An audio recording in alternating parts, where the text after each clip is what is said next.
Shalom kekasih Kristus, selamat berjumpa di Renungan Melekat dalam Tuhan pada hari ini. Salam waktunya mengalami terobosan. Hari ini juga saya berdoa dan berharap agar kita semua dalam keadaan semangat, bahagia, sehat, damai, dan berkat Tuhan melingkupi kita dan keluarga. Mari tetap melekat dalam Tuhan melalui renungan hari ini agar kita semakin percaya akan janji-janji Tuhan. Mari kita berdoa. Tuhan Yesus, terima kasih buat kesempatan yang indah pada hari ini. Biarlah Engkau terus pimpin kami untuk dibawa mengerti tentang kebenaran firman-Mu, sehingga iman percaya kami semakin kuat, semakin kokoh di dalam Engkau. Biarlah kami terus dibawa untuk mempercayai akan kebenaran firman-Mu. Setiap firman Tuhan yang disampaikan merupakan satu firman ya dan amin bagi kami Tuhan. Terima kasih Bapa Surgawi, pimpin kami senantiasa. Ini doa kami dalam nama Tuhan Yesus kami berdoa. Amin.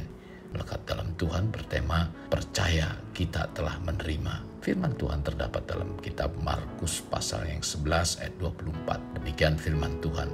Karena itu aku berkata kepadamu, apa saja yang kamu minta dan doakan, percayalah bahwa kamu telah menerimanya, maka hal itu akan diberikan kepadamu.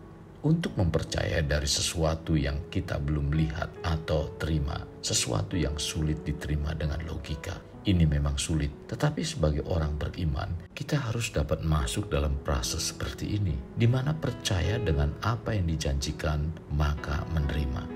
Percaya yang menerima bukanlah iman yang dihasilkan oleh manusia tanpa dasar. Terkadang untuk memperolehnya pun dibutuhkan proses keuletan dan kesungguhan. Yesus pernah memuji iman yang luar biasa dari seorang perwira. Perwira ini sangat memahami sekali apa yang namanya otoritas seorang pemimpin. Itulah sebabnya ketika ia memohon kepada Yesus agar menyembuhkan hambanya, cukup dengan menyampaikan perkataan, maka hambanya akan sembuh. Perwira ini memahami karena sudah terbiasa dengan kondisi di mana apa yang diperintahkannya kepada anak buahnya pasti akan dilakukan. Iman inilah yang diterapkan pada saat dia meminta Yesus menyembuhkan hambanya yang lumpuh dan menderita. Perwira ini meminta Yesus cukup mengatakan sepatah kata saja dan dia yakin pasti hambanya sembuh. Perwira ini membangun suatu keyakinan yang luar biasa kepada Yesus bahwa hambanya pasti sembuh sekalipun dia belum membuktikannya. Kekasih Kristus, penting sekali agar kita memiliki kepekaan rohani, dan dari kisah ini Tuhan Yesus ingin mengajarkan pada kita untuk percaya, maka kita menerima hal-hal yang dijanjikan Tuhan kepada kita. Kekasih Kristus, bagaimana kondisi dan keadaan kita saat ini? Apakah sedang banyak menghadapi pergumulan? Percayalah, kita akan mampu melewati badai tersebut apabila kita bertindak seperti perwira, seperti perempuan yang mengalami pendarahan. Jangan kita meragukan kuasa dan pertolongan Tuhan. Dia memang tidak terlihat dengan mata, tetapi Dia mengetahui apa yang menjadi pergumulan kita dan akan memberikan pertolongan kepada kita.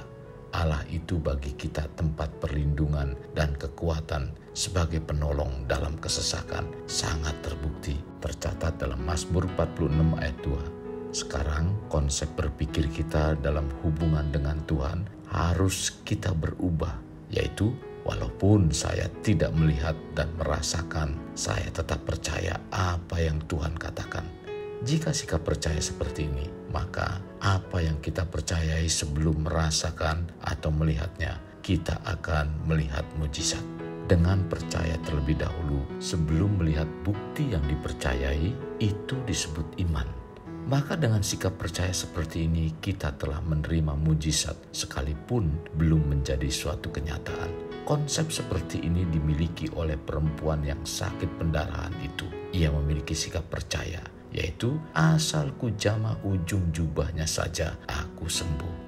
Sesungguhnya perempuan yang sakit pendarahan ini ada di antara orang-orang yang begitu banyak di sekitar Yesus.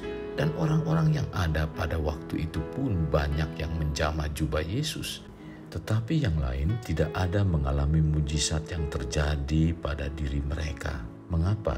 Karena yang lain tidak menjamah dengan sikap percaya atau iman. Berbeda saat perempuan yang sakit pendarahan selama 12 tahun waktu mendekati Yesus dan menjamahnya dengan percaya. Ia merasakan ada kuasa yang menjamah dirinya. Pada ketika itu juga Yesus mengetahui bahwa ada tenaga yang keluar dari dirinya. Lalu ia berpaling di tengah orang banyak dan bertanya, "Siapa yang menjamah jubahku?" Catat dalam Markus 5 ayat 30. Dan inilah yang menyebabkan kesembuhan terjadi bagi perempuan itu. Kesembuhan yang didapatkan dan kelepasan dari himpitan masalah, semua itu adalah buah dari sikap percaya kita. Bukan kita memprediksi kesembuhan dari sakit dan kelepasan dari masalah terlebih dahulu sebelum percaya. Tetapi dengan sikap percaya, maka kita menerima kebaikan dan kemahakuasaan Yesus. Sekarang, mari percayalah kepada Yesus. Walau hidup yang kita jalani terasa berat dengan banyaknya masalah, tetaplah percaya, maka kita menerima apa yang Tuhan telah janjikan. Untuk terciptanya apa yang dijanjikan Tuhan dalam hidup setiap kita, mari memiliki suatu bentuk kepercayaan seperti ini dengan membangun suatu hubungan yang erat dengan Tuhan setiap hari. Kasih Kristus, mari kita alami terobosan hidup. Untuk mengalaminya, mulailah dengan mengenal prinsip-prinsip kerajaan Allah serta menjadi warga kerajaan. Kita berdoa. Bapa yang baik, terima kasih buat hari ini di mana firman-Mu mencerahkan kami.